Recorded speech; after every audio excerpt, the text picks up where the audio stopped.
Политический скандал в США, который разгорелся в конце прошлого года, принял неожиданный поворот. Против Дональда Трампа возбудили уголовное дело. И на этот раз штурм Капитолия оказался ни при чем. Политика обвиняют, как ни парадоксально, в попытке фальсификации выборов. Прокуратура округа Фултон, штат Джорджия, возбудила уголовное дело против Дональда Трампа, заподозрив его в попытке сфальсифицировать результаты выборов в Джорджии.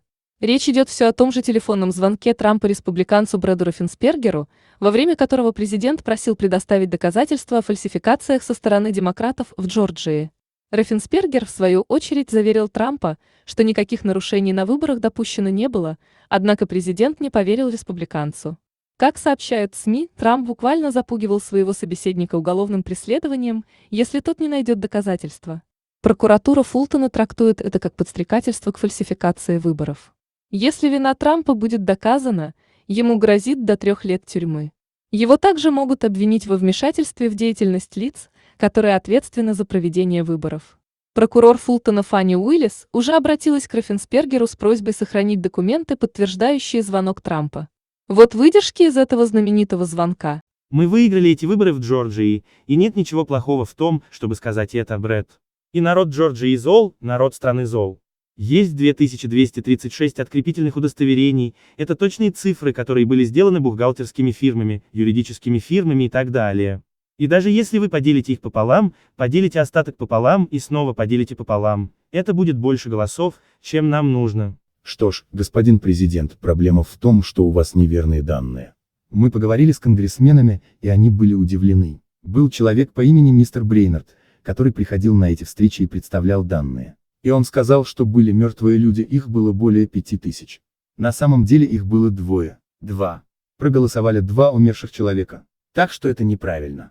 Было всего 2 человека. Потому что вы знаете, что они сделали, и не сообщаете об этом. Это вы знаете, это преступление, это уголовное преступление, вы не можете этого допустить. Мистер президент, у вас есть люди, которые предоставляют информацию, и у нас есть люди, которые предоставляют информацию. А потом дело доходит до суда. И затем суд должен принять решение. Мы должны стоять за свои цифры. Мы считаем, что наши цифры верны. Ну, по закону, вам не разрешено давать ложные результаты выборов, хорошо? Вам нельзя этого делать. Это ошибочный результат выборов. Вы знаете, народ Джорджии знает, что это была афера.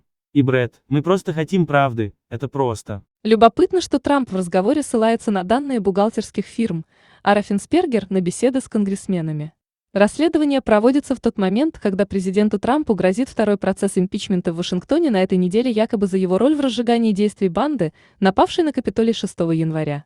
Джейсон Миллер, старший советник Трампа, заявил в среду в своем заявлении, что выбор времени здесь не случайен, учитывая сегодняшний суд по делу об импичменте.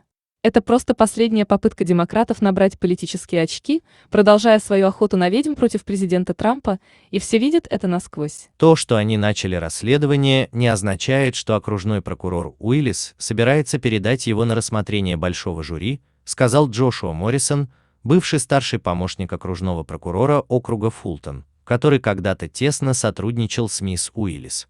«Посмотрите на процесс импичмента», — добавил он. Демократы собираются бросить против Трампа все, что у них есть.